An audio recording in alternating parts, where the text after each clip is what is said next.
Assalamualaikum warahmatullahi wabarakatuh. Kita lanjutkan pembahasan tentang aset tetap. Kali ini kita akan bahas tentang cara perolehan aset tetap. Masih di sini. Anda bisa buka lms.smkn1bjp.ac.id untuk masuk ke pelajaran saya di kelas akuntansi kelas 12.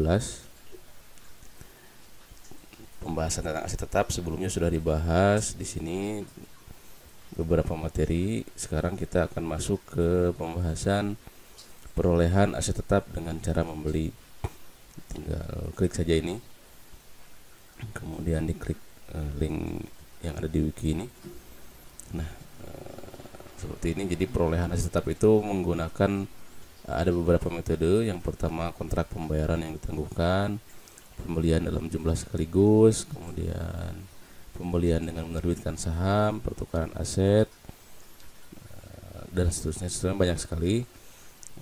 Jadi pada dasarnya cara-cara untuk memperoleh aset tetap tidak hanya dengan pembelian tunai, ada pembelian kredit, ada pembelian berjangka dan seterusnya.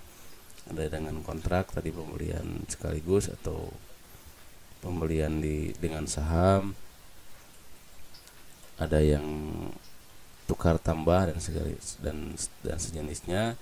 Banyak sekali cara-caranya. Pada kesempatan kali ini kita akan membahas salah satu cara untuk memperoleh aset tetap, yaitu dengan kontrak pembayaran yang ditangguhkan. Apa sih sebenarnya kontrak pembayaran yang ditangguhkan itu? Di sini dijelaskan bahwa pembelian aset tetap ada juga yang berdasarkan kredit jangka panjang seperti memakai wesel atau hipotek. Jadi kalau dalam kegiatan kredit, salah satunya adalah kredit jangka panjang. Salah satu cara pembayarannya adalah dengan menerbitkan wesel. Nah, menerbitkan wesel itu seperti halnya kita melakukan transaksi pembelian, misal membeli gedung atau membeli tanah atau kendaraan di masa sekarang. Barangnya kita ambil, tapi kita bayarnya tidak hari ini. Kita bayarnya misalnya 3 tahun yang akan datang atau 2 tahun yang akan datang. Nah, dengan cara apa jaminan kepada pihak yang memberikan pinjaman atau yang menjual kepada kita? Salah satunya dengan memberikan surat wesel. Surat wesel ini nanti yang akan mencantumkan jumlah pembayaran nanti di akhir periode hutang. Nah, dengan cara wesel ini pembayarannya sekaligus nanti di akhir dengan cara mencairkan wesel. Jadi tidak berupa kredit jangka pendek atau cicilan per bulan ya. Jadi kalau pakai wesel itu nanti di akhir, misalnya sekarang beli mobil dibayar dengan wesel 2 tahun yang akan datang, maka 2 tahun yang akan datang baru bisa dicairkan wesel tersebut ke pihak, biasanya pihak perbankan, pihak ketiga. Nah, seperti itulah. Nah, ketika terjadi transaksi seperti itu, maka ada juga kegiatan perolehan aset tetap dengan kondisi seperti itu. Perhitungannya akan sedikit berbeda. Karena apa? Ada pengaruh tingkat bunga dari transaksi yang dibayarkan di masa yang akan datang. Ini berhubungan dengan konsep uang yang tidak tetap nilainya. Jadi semakin ke sana, semakin ke masa depan, nilai itu biasanya semakin turun atau mengalami inflasi berdasarkan dengan tingkat bunga yang berlaku. Nah, untuk menggambarkan secara tepat aset yang dibeli berdasarkan kontrak jangka panjang harus diperhitungkan pada nilai sekarang dari pertimbangan yang dipertukarkan di antara pihak-pihak yang melakukan kontrak pada transaksi.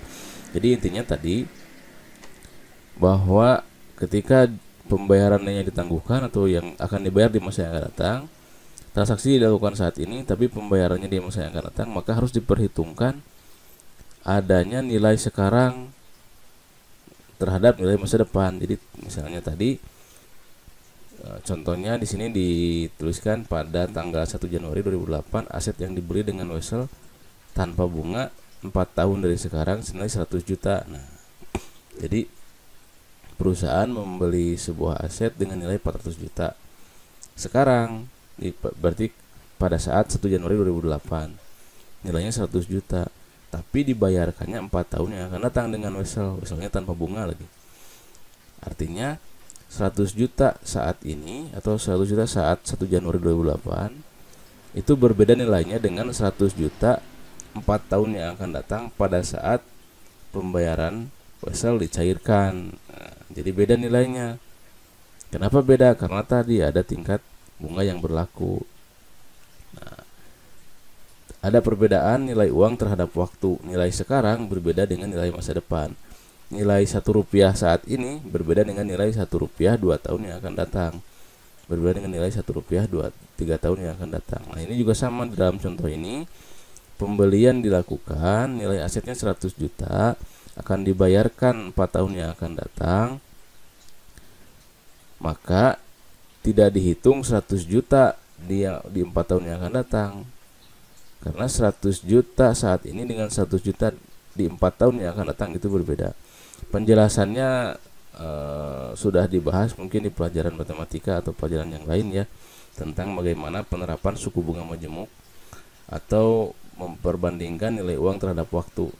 Misalnya uang sekarang dibandingkan dengan uang masa depan, nilai masa depan, atau itu disebutnya biasanya present berbanding future. Nah, dan seterusnya lah. Nanti kita bahas khusus kalau misalnya memang dibutuhkan pembahasan tentang tingkat bunga.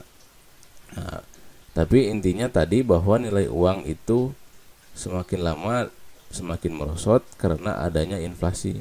Inflasi ini dipengaruhi oleh tingkat bunga. Nah, jadi ketika 1 Januari membeli 100 juta, maka tidak dicatat 100 juta. Tidak boleh dicatat 100 juta. Karena tadi ada tingkat bunga yang berlaku yang menyebabkan nilai uang nilainya turun.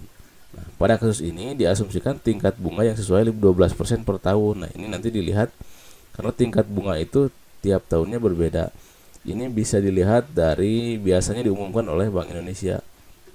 Tingkat bunga yang berlaku bunga pinjaman atau bunga tabungan sekian. Nah, biasanya ditentukan juga oleh para perbankan, dia menentukan tingkat bunga ini masing-masingnya bisa. Hanya asumsi di dalam kasus ini misalnya tingkat bunga 12% per tahun.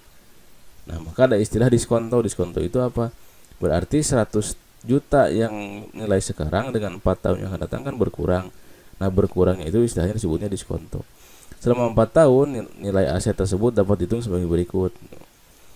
Untuk mempermudah perhitungan bisa menggunakan tabel bunga. Nah, ini untuk mempermudah, kalau dihitung secara rumus tabel bunga majemuk itu ada pembahasan tersendiri, tapi sudah dimudahkan dengan menggunakan tabel bunga. Tabel bunga sendiri bisa dilihat di sini. Bisa Anda buka LMS-nya di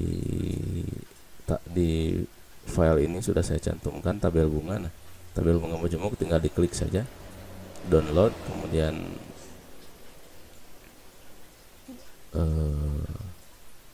buka filenya kalau misalnya Anda perlu melihat gitu. Nah, di sini sudah ditulis beberapa nilai tingkat bunga majemuk.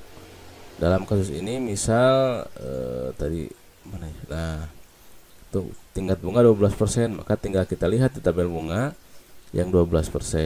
Apa yang dibandingkan? Yang dibandingkan adalah nilai uang sekarang, nilai uang yang 100 juta ini dengan nilai uang 100 juta di 4 tahun yang akan datang. Berarti yang dibandingkan adalah nilai uang saat ini disebut present atau P berbanding dengan future atau F. Maka dilihat di sini present berbanding future. Nah, present berbanding future periode 4 tahun, berarti present berbanding future di 4 tahun. Maka nilainya di sini, ini 4 tahun, ini waktu ya. 1 2 3 4 ini waktu tahun. Ini perbandingannya. Perbandingan yang disoal adalah membandingkan nilai uang sekarang terhadap masa depan. Berarti present berbanding future. Hasilnya adalah 63. Jadi Rp1 tahun sekarang dengan Rp1 4 tahun yang akan datang, tingkat bunga 12% nilainya berbeda. Kalau tahun sekarang Rp1, kalau 4 tahun yang akan datang bukan Rp1 lagi, tapi 0,6 sekian lagi, turun nilainya. Nah, itu kelemahannya mata uang kertas ya, kelemahannya sistem bunga berlaku seperti itu. Jadi setiap tahun pasti ada inflasi, setiap tahun uang nilainya turun. Nah, maka bisa dilihat di sini. Jadi menghitung 100 jutanya tidak 100 juta tapi diskonto. 100 juta ini dikali tadi kan sama nih. Lihat periode 4 dengan tingkat bunga 12% diperoleh 0,6. Nah, ini maka dihitungnya nilai asetnya bukan lagi 100 juta tapi 100 juta dikali 0,6 sekian, maka 63 juta. Jadi sebenarnya ketika kita membayarkan 100 juta atau ketika kita membeli aset 100 juta di 1 Januari 2008, 4 tahun yang akan datang, uangnya itu sebetulnya bukan lagi 100 juta nilai yang kita keluarkan, walaupun nominalnya 100 juta. Tapi yang kita keluarkan itu adalah 63 juta sekian, karena tadi ada diskonto, ada pengurangan nilai yang yang berpengaruh dari tingkat bunga dan juga waktu, nilai uang terhadap waktu yang semakin lama semakin turun. Maka dihitungnya 100 juta dikali 0,63. 0,63 dari mana? Dari sini, dari perhitungan tabel majemuk perbandingan present berbanding future. Nah, sehingga di jurnalnya tidak 100 juta aset tetapnya. Nah, jurnal pembelian yang ini dilakukan ini pada tanggal 1 Januari 2008 itu asetnya walaupun dibeli 100 juta nilainya bukan 100 juta tapi 63 juta sekian. Kenapa? Karena tadi nilai asetnya sebenarnya bukan 1 juta lagi tapi 63 juta lagi, walaupun nanti dibayarnya di 4 tahun yang akan datang tetap 100 juta. Nah, 63 juta di akun aset tetap di sebelah debit. Nah, kemudian ada potongan wesel bayar, artinya ini weselnya dibayar tetap 100 juta, yang ini adalah diskonto atau pengurangan tadi yang dijelaskan tadi. Itu di sebelah debit.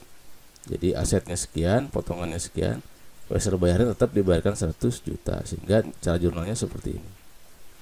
Tidak dituliskan aset tetap 100 juta, wesel bayar 100 juta, tidak begitu. Harus diperhitungkan diskonto atau nilai pengurangannya. Karena apa? Karena tadi yang dibayarkan uang tidak saat itu dibayarkan, tapi ditangguhkan selama 4 tahun. Nah, maka kontrak pembayaran yang ditangguhkan itu seperti itu contohnya. Jadi pembeliannya sekarang, pembayarannya ditangguhkan beberapa tahun yang akan datang. Cara menjurnalnya tidak langsung dituliskan nilai asetnya, harus diperhatikan tentang diskonto atau nilai uang terhadap waktu atau present berbanding value. Maka tingkat bunga harus diperhitungkan. Ketika tingkat bunga ketemu, bukan langsung dihitung dikali tingkat bunga ini ya, karena ini istilahnya bunga majemuk. Kalau bunga sederhana langsung dikalikan ke sini, tapi kalau bunga majemuk tidak, lihat dulu tabel pemajemukan diskrit atau tabel bunga majemuk ini.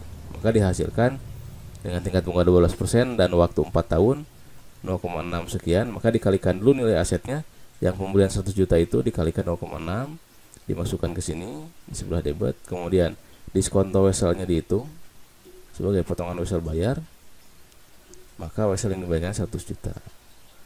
Sekian yang dapat saya bahas pada kesempatan kali ini. Kita akan lanjutkan di sesi berikutnya. Terima kasih, semoga bermanfaat.